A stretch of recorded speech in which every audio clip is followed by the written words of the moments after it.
একটি ফাউন্ডেশনের মাধ্যমে কমপক্ষে 1 কোটি টাকা তারা ফান্ড সংগ্রহ করেছে।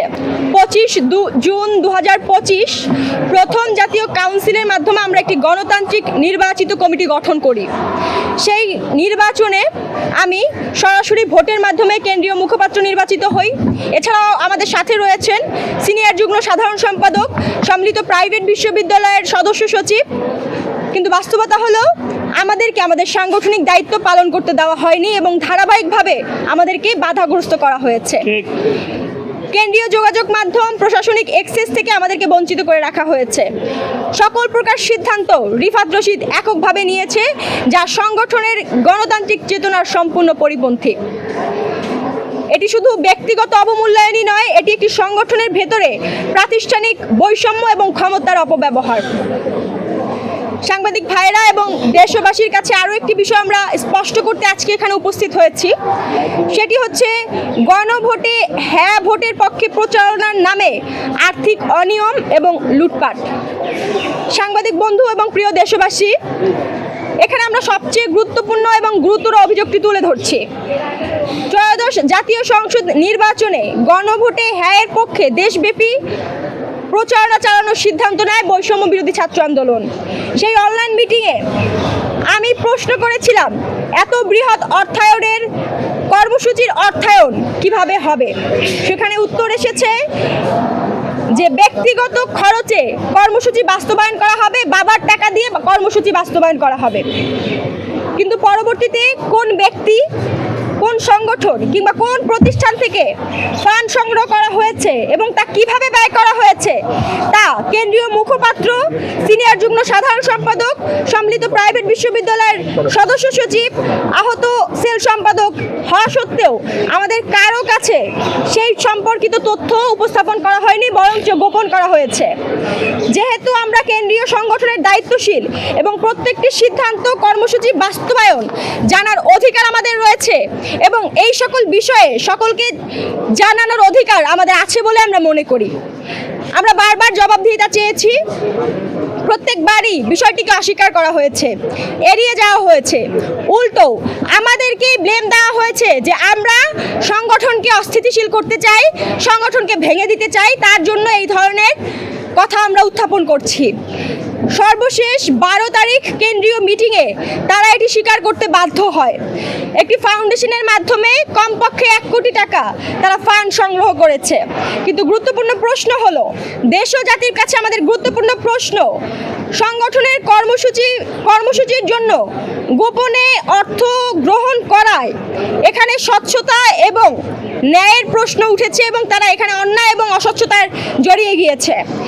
কেন এই ফান্ড সংক্রান্ত বিষয়ে কেন্দ্রীয় কমিটিকে অন্ধকারে রাখা হয়েছে?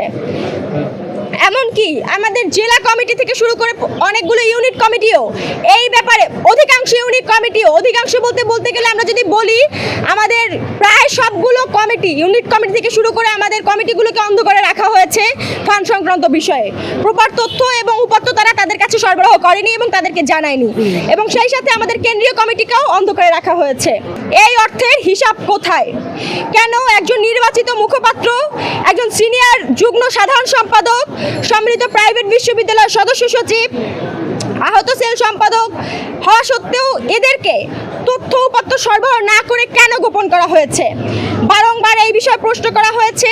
সর্বশেষ 12 এপ্রিল রিফাত রশিদ একটি মিটিং কল করে। সেই মিটিংয়ে ব্যয় উপস্থাপনের পূর্বেই উপস্থিত সকলের ফোন তারা জব্দ করে নেয় এবং নিয়ে নেয়, যাতে কোনো ধরনের তথ্য প্রমাণ সংরক্ষণ করা না যায়। আমি পুনরায় বলছি, 12 তারিখ একটি মিটিং কল করা হয় রিফাত রশিদের মাধ্যমে। সেই মিটিংয়ের অর্থ ব্যয় উপস্থাপনের পূর্বেই সকলের ফোন জব্দ করে নেওয়া হয়, সকলের ফোন নিয়ে নেওয়া হয়, যাতে কোনো ধরনের তথ্য উপাত্ত আমরা সংরক্ষণ করতে না পারি। আমরা স্পষ্টভাবে বলতে চাই, উপস্থাপিত হিসাব গোপন করার কারণে তা অবিশ্বাস্য, অসঙ্গতিপূর্ণ এবং গোঁজামিলপূর্ণ। এই পুরো প্রক্রিয়া পরিকল্পিত আর্থিক অনিয়ম, সম্ভাব্য আত্মসাদের ইঙ্গিত বহন করে। দায় এড়িয়ে স্বৈরাচারী পদ্ধতিতে অবৈধভাবে সংগঠনকে তারা স্থগিত ঘোষণা করেছে। যখন আমরা বারবার জবাবদিহিতা চেয়েছি, ঠিক সেই মুহূর্তেই সংশ্লিষ্ট দায়িত্বশীলরা তারা পদত্যাগের ঘোষণা দিয়েছে এবং একটি রাজনৈতিক দলে যুক্ত হওয়ার প্রস্তুতি নেয়। এরপর তারা সাংগঠনিক কোনো প্রকার আলোচনা ছাড়াই, কোনো বৈধ প্রক্রিয়া অনুসরণ করা ছাড়াই বৈষম্য বিরোধী ছাত্র আন্দোলনকে অবৈধভাবে স্থগিত ঘোষণা করে। সবচেয়ে উদ্বেগজনক বিষয় হলো তারা বৈষম্য বিরোধী ছাত্র আন্দোলনের কেন্দ্রীয় ভেরিফাইড ফেসবুক পেজটিকে ব্যবহার করে একটি প্রেস রিলিজ চাপিয়ে দেয়। সেখানে তারা তথাকথিত একটি উপদেষ্টা পরিষদ গঠন করেছে, যেটি সম্পূর্ণ অবৈধ এবং যার 4-5 সদস্যের উপদেষ্টা পরিষদের মধ্যে 4 সদস্যই একটি নির্দিষ্ট দলের বিভিন্ন পদ পদবি হোল্ড করে রয়েছে।